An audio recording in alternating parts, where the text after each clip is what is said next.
My name is Ellsworth Peterson. I am a member of First United Methodist Church in Georgetown. My wife, Suzanne, and I were organists and directors at the church from 1967 to 2002. I was born here in Georgetown in 1933.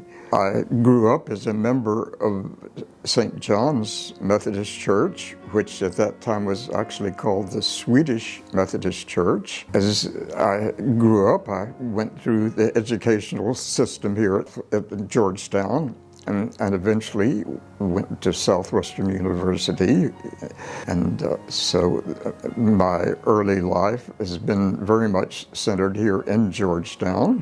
When I went to Southwestern, I was a piano major, actually. After finishing Southwestern, I realized that I was likely to be drafted into the Army. This was the time that the Korean conflict was over, but still American troops were being sent there. So I went into the Army for 2 years, actually playing oboe in the 8th Army Band in Korea. Once I finished that, I had by this time received a Danforth Fellowship, which paid my expenses for my graduate work. So I took a master's degree at Union Theological Seminary in New York in church music. And after that, I took my doctorate at Harvard and studying music there. After this time, I was looking for a position to teach. But one very interesting thing had happened to me earlier on. When I was a senior at Southwestern, I was called into the office of the president, William Finch at the time, and he said, "I'd like for you to consider coming back to teach at Southwestern when you get your degrees." And so I always felt that I had a place here. I loved Georgetown and Southwestern, so I was very eager to accept that when the proper time came. And it did come. So in 1965, I joined the faculty of Southwestern University. I was actually given an endowed chair as my first teaching position, which is very unusual. It was very fortunate for me. While I was at Union Theological Seminary, one of my co-students, Suzanne Brousseau, eventually became my wife. So she too was a very fine church musician. So my work with First Methodist Church is rather interesting too. When I was still in college at Southwestern, I was just at that time beginning my organ instruction, but being quite good at playing the piano, it didn't take me very long to get used to the organ.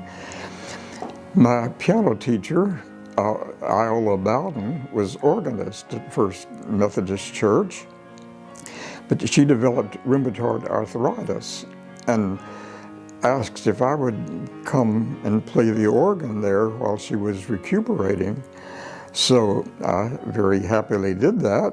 But I then, as I said, went on and did my military duties and then the rest of my graduate work.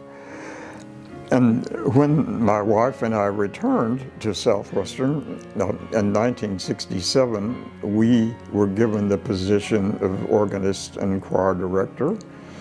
So we would share the duties. One week I would direct the choir and she would play the organ, and another week she would direct the choir and I would play. I always had a very strong interest in the church. While at Southwestern, I was president of the Student Christian Association and so forth. And I began to realize that if I would specialize more on the organ than the piano, I could continue a strong interest in the church, and at the same time with great music. The literature for the organ really is much more ancient than that of the piano, for that matter. But anyway, I've certainly kept up my piano skills too. But my main concern has been organist. I was organist at the university organist at Southwestern, and of course then there at the first United Methodist Church here in Georgetown. It has been very important for me to be able to be connected to music that is so closely related to the church. Well, when we first took over the program, the choir program here, we had only one service on Sunday, and as time went on, a second service was added. At the time, of course, the church did not pay enough for a full-time music director, so it was something that we did primarily just because we loved doing it. Now, I often said that I think the times that we had in rehearsal were certainly as spiritual as the times that we had when we were actually performing with the congregation, and just seeing the effect that music can have on people when they can use it as an expression of their own faith, their own feelings. All of that has been very important. I'd say one of the goals in my life has been to take my knowledge of music and share it with other people, to make as many people appreciative of what music can do for us in worship, trying to make people aware of the beauties that are there, the intricacies and the strong emotion and so forth. And music means more to me when in fact I can explain it to other people and help them to enjoy and what I feel is so important in life.